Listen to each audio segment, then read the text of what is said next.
25 లేదా 26లో డిగ్రీ లేదా బీటెక్ చదివారా? సాఫ్ట్‌వేర్ జాబ్ కోసం ఎదురు చూస్తున్నారా? అయితే కోడ్ జ్ఞాన్ 100 డేస్ కోర్సులో చేరండి, జాబ్ సాధించండి.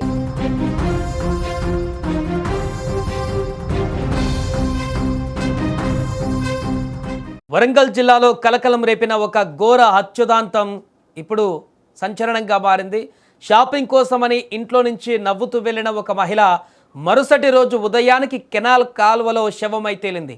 ఆ కాలువ ఘటన లభించిన ఆధారాలు చూస్తుంటే పోలీసులు సైతం షాక్ గురవుతున్నారు. అక్కడ రక్తపు మరకలు ఉన్నాయి. ఆమె మెడలోని ముత్యాల దండ తెగిపడి ఉంది. చెప్పులు, బ్యాగ్ చిందరవందరగా పడి ఉన్నాయి. అన్నిటికంటే ముఖ్యంగా పక్కనే ఒక పదునైన కత్తి కూడా లభ్యమైంది. అసలు ఆ రోజు సాయంత్రం ఆ కాలువ ఘటన ఏం జరిగింది? షాపింగ్కు వెళ్ళిన సుమలతను అంత దారుణంగా పొట్టన పెట్టుకుంది ఎవరు? ఆ ఇద్దరు పిల్లల తల్లిని అంతమొందించిన ఆ కిరాతకుడు ఎవరు? ప్రస్తుతం ఇదే విషయం పైన పోలీసులు విచారణ మొదలుపెట్టారు. వరంగల్ జిల్లా దుగ్గొండి మండలం లక్ష్మీపురం గ్రామానికి చెందిన తాళ్లపల్లి సుమలత భర్త మహేందర్ 4 ఏళ్ల క్రితం అనారోగ్యంతో కన్నుమూశారు. భర్త చనిపోయిన గుండె నిబ్బరం తెచ్చుకొని తన ఇద్దరు పిల్లల కోసమే ఆమె బతుకుతుంది. పిల్లల భవిష్యత్తే సర్వస్వంగా భావిస్తూ లక్ష్మీపురంలో నివాసం ఉంటుంది. అయితే బుధవారం ఉదయం సుమలత కొన్ని వస్తువులు కొనుగోలు చేయడం కోసం షాపింగ్ నిమిత్తము వరంగల్ నగరానికి వెళ్తున్నానని ఇంట్లో చెప్పి బయలుదేరింది. అయితే ఉదయం ఇంట్లో నుంచి వెళ్ళిన సుమలత సాయంత్రం అవుతున్నా, చీకటి పడుతున్నా ఇంటికి తిరిగి రాలేదు. దీంతో కుటుంబ సభ్యులు, స్థానికులు ఆందోళన చెందారు. ఫోన్ చేసినా కలవకపోవడంతో ఎక్కడికి వెళ్ళిందా అని ఆరా తీయడం మొదలుపెట్టారు. కట్ చేస్తే మరుసటి రోజు ఉదయం దుగ్గొండి మండల కేంద్ర సమీపంలోని ఏలుకుర్తి గ్రామస్తులు ఉపాధి హామీ పనుల కోసం వెళ్తున్నారు. ఆ సమయంలో కాలువ వైపు చూసిన కొందరు కూలీలు భయంతో కేకలు వేశారు.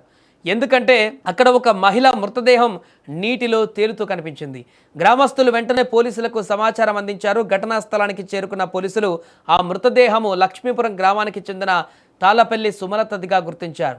మొదట ఇది ఆత్మహత్య ఏమో అనుకున్నప్పటికీ పోలీసులు కాలువగట్టు పరిసరాలను పరిశీలించిన తర్వాత ఇదొక పక్కా ప్లాన్ ప్రకారం జరిగిన ఘోర హత్య అని నిర్ధారణకు వచ్చారు. ఎందుకంటే ఆ కాలువ ఘటన భయంకరమైన దృశ్యాలు కనిపించాయి. రక్తపు మరకలు, చిందరవందరంగా సామాగ్రి కనిపించడమే దీనికి కారణం. దీంతో పాటుగా స్థానికంగా తెగిపడిన ముత్యాల దండను చూస్తే అక్కడ పెనుగులాట జరిగి ఉంటుందంటూ పోలీసులు అనుమానిస్తున్నారు. ఘటనా స్థలానికి చేరుకున్న దుగ్గొండి పోలీసులు క్లూస్ టీమ్ను రంగంలోకి దించారు. అక్కడ లభించిన కత్తిపైన ఉన్న వేలిముద్రలను, రక్తపు నమూనాలను సేకరించారు. శవాన్ని పోస్టుమార్టం నిమిత్తం ఆసుపత్రికి తరలించారు. ఆర్థిక లావాదేవీలా లేక మరేదైనా పాత కక్షలు ఉన్నాయా అనే కోణంలో పోలీసులు విచారణ ముమ్మరం చేశారు. భర్త లేని అభాగ్యురాలని, ఇద్దరు పిల్లల తల్లిని పొట్టన పెట్టుకున్న ఆ కిరాతకుడిని పోలీసులు త్వరలోనే పట్టుకోవాలని కూడా ఇప్పుడు స్థానికులు డిమాండ్ చేస్తున్నారు.